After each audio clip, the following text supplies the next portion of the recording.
A+ലേക്കുള്ള വഴി ഇനി തനിയെ തുറക്കാം. Subscribe to the ENCLAPS channel. Ring the bell button and open success. It's that easy. Hi. Objects in the mirror are closer than they appear. There will be literally no one who hasn't read this sentence in a rear view mirror. But what do they mean by this? You may have observed some big turns on roads. Some mirrors have been placed in order to see beyond the turns.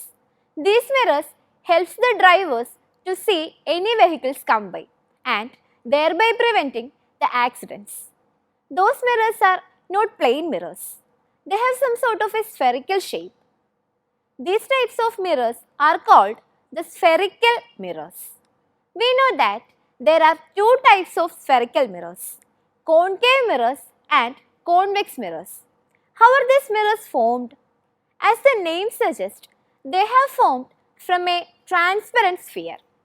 Now, we are cutting a portion out from the sphere as shown here. Look at this portion. This has a transparent curved shape. It has two surfaces, hasn't it?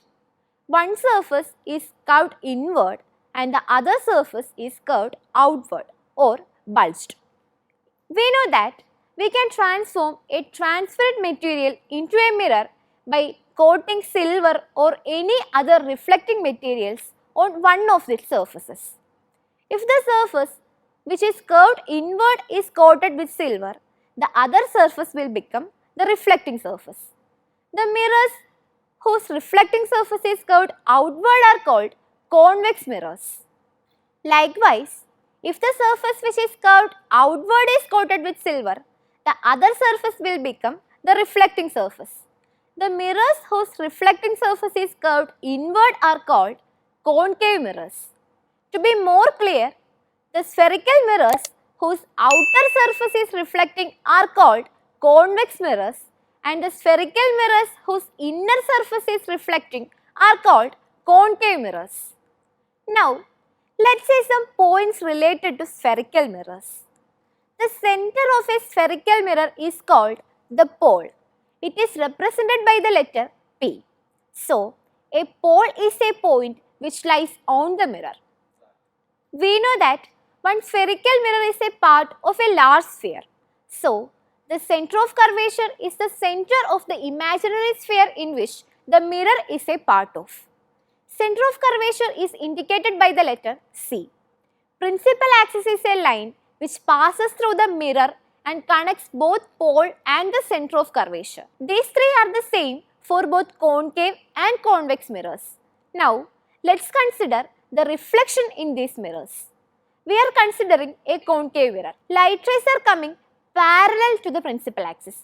As you can see here, after reflection, they converge or pass through a single point in front of the mirror.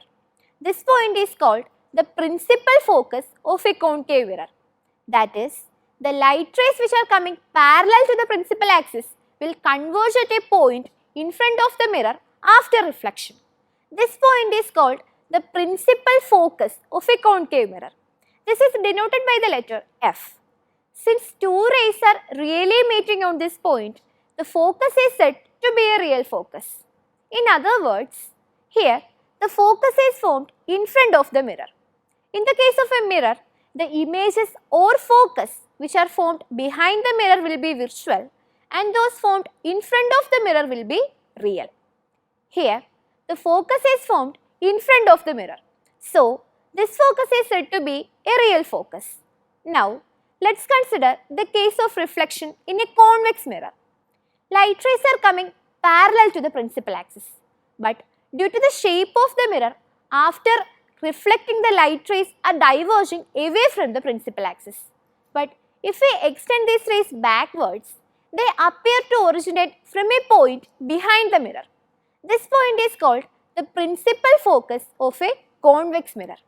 That is, light rays which are coming parallel to the principal axis will diverge away after reflection. But they appear to originate from a point behind the mirror. This point is the principal focus of a convex mirror. It is denoted by the letter F. Since it is formed behind the mirror, the focus is said to be a visual focus. the distance between the pole and the focus is called the focal length of a mirror. Focal length is represented by the letter F.